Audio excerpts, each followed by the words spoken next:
Hello and welcome to Bleed. This is the show about advertising and more with me, Ryan Whyte.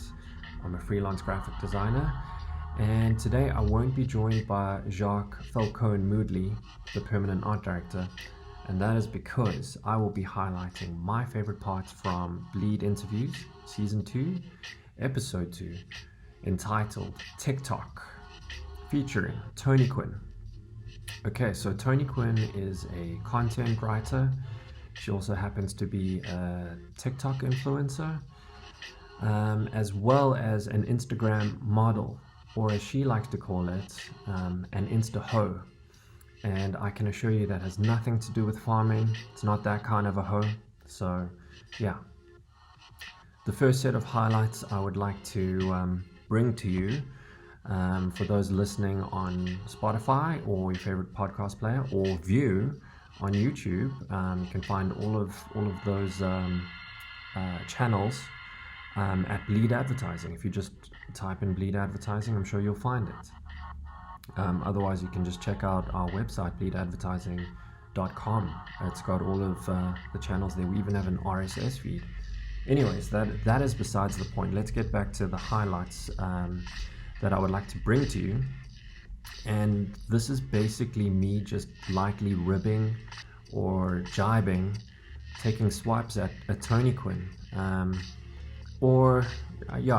think it's better if we describe it as playful banter. It's just banter.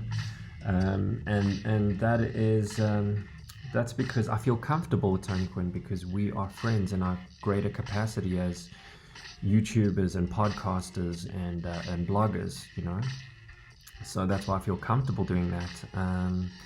Not that I'm any of those things. I mean, we have 29 subscribers on YouTube, which is okay. You've got to start somewhere. So anyways, this is me. Just indulging in a bit of playful banter with Toniquinne. Jacque also jumps in from time to time, so let's have a look at that. Tony Becker, aka Toniquinne. Yes. Content writer, strategist, PR person. PR, bro. You ran a PR company for a while. Worst experience of my life. What else? You're also a TikTok influencer. Hey. Don't, let's not. Okay. That's a lie. Someone's gone viral. Someone's gone viral on TikTok. We'll get into that. What else? Please show the video. It's so bad. Yeah. No, we will. It's one of these. No. Okay.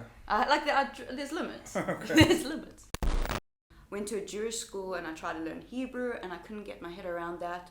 But I was always really good at English and at art and at drama and history. Yeah. And that's where my passions were. So when you say drama, like actual acting, not creating drama. Both. Okay. Both. I'm just checking. Absolutely both. Okay.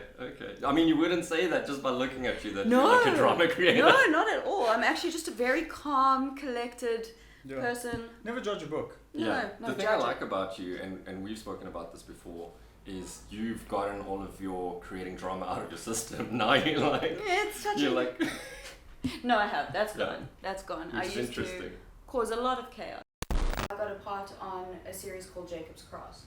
I remember Jacob's Cross. Yeah, I was on Jacob's Cross. What? No, but I wasn't on it, so here's where the fuck up is. Okay. So I was in a really bad point in my life and I was making really terrible decisions. Got cast. Ironically, was playing a drug dealer.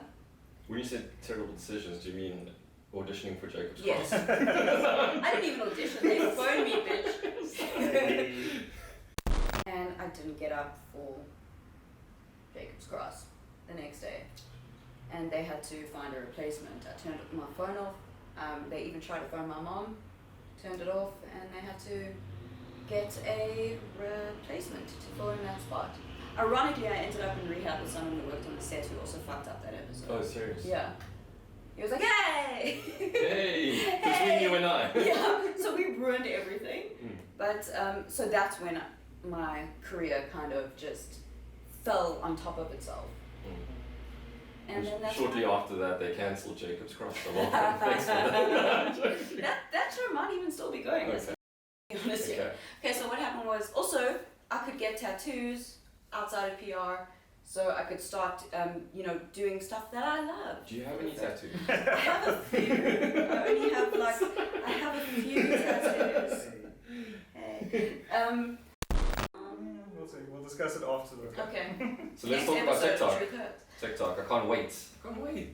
So now you got the YouTube channel going, you got the Instagram profile, now you've got TikTok profile, and it's gone virality. Well, viral, small viral. Okay. Like 100,000 views on the one. That's pretty good.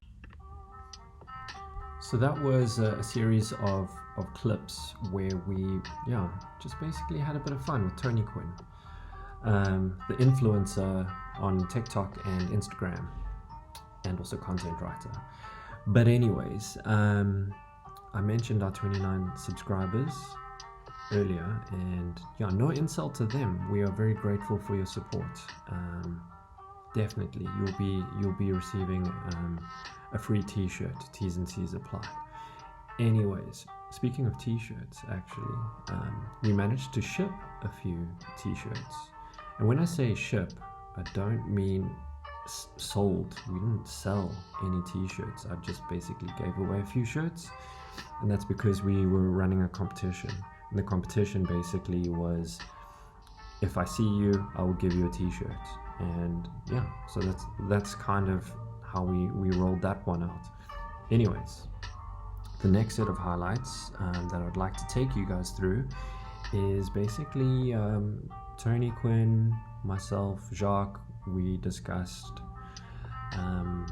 finding your kind of tribe or your clique, or however you want to call it, your group of friends that you identify with in college and at work, and how that kind of just plays out. So here is that exact clip.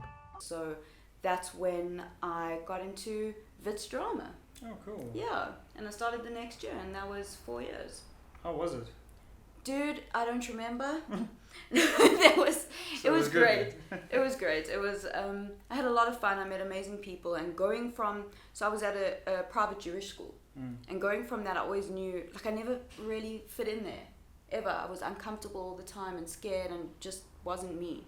And as soon as I was put in that environment, Wits drama, I felt like myself. Yeah. In a way, still wearing a few masks, but I felt like myself, and I didn't get completely out of my shell studying drama until right at the end, I would say. But it was fantastic. I met the most amazing people. Some I'm still friends with today. Shout out Roger, and Roger's a legend. And it was great. But I also messed that up after varsity. I got my honors and I messed it up.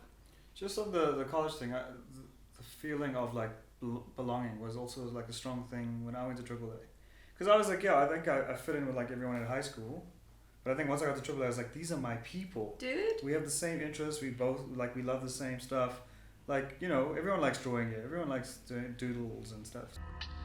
So that's a topic we find comes up a lot in the discussions we've had in the past. And that is basically, like finding a group of people that you identify with, as creatively inclined people, or visually graphic, or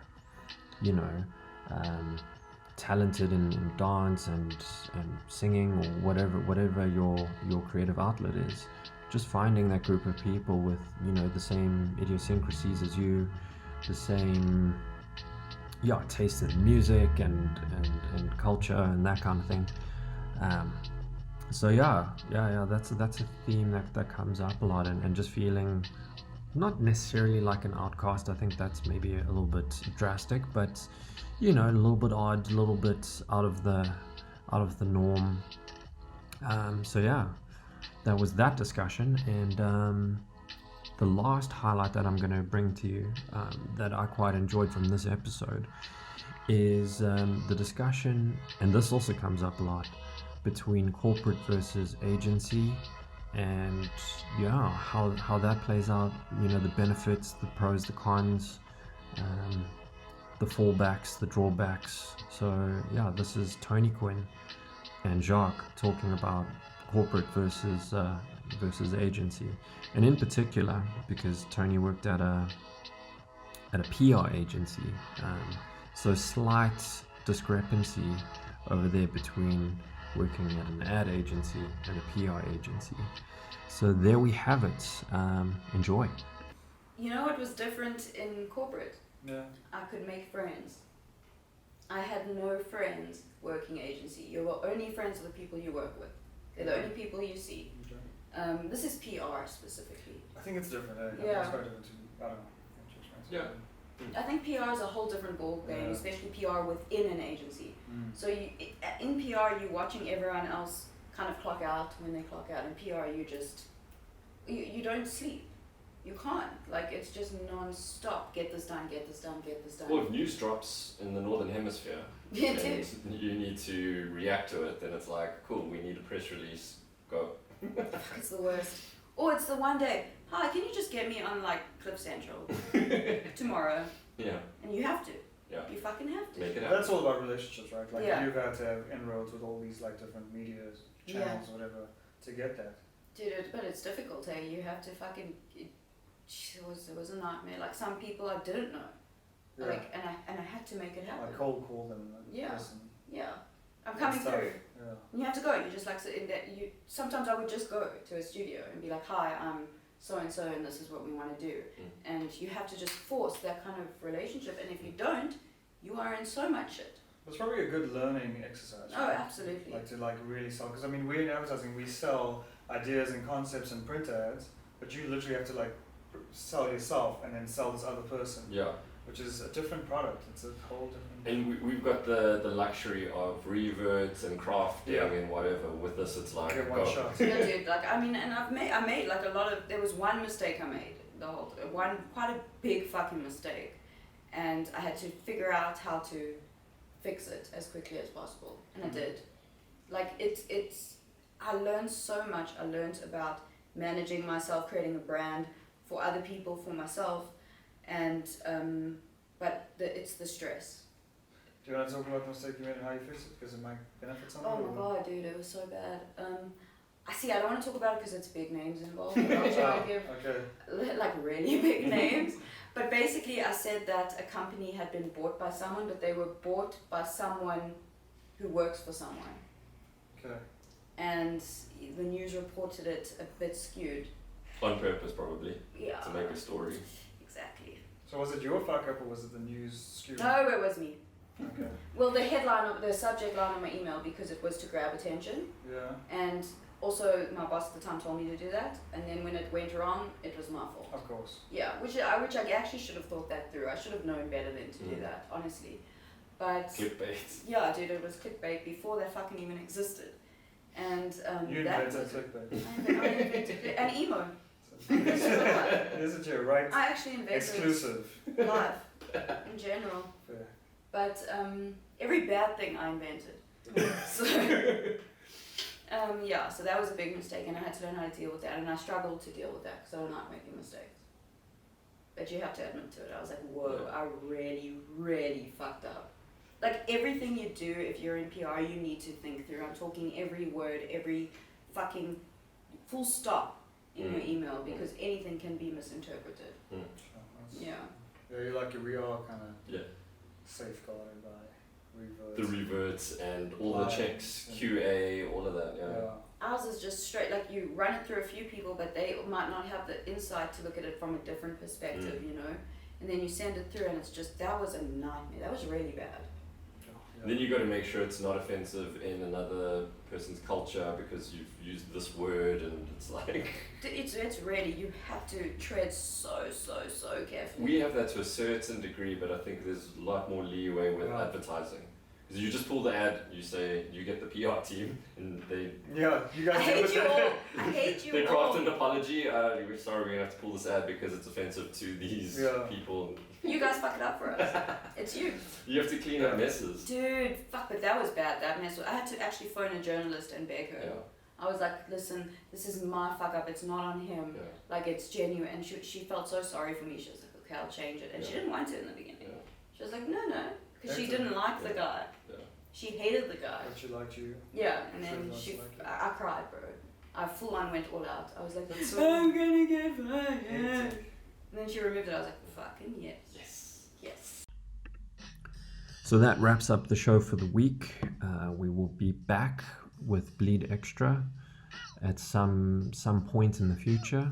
Until then, look forward to perhaps more highlights, more of me talking into a laptop, and recording it and uploading it onto the internet for you guys to listen to or not listen to, or watch or not watch. So yeah, have a good week. I will maybe see you guys later, maybe not. You don't have to take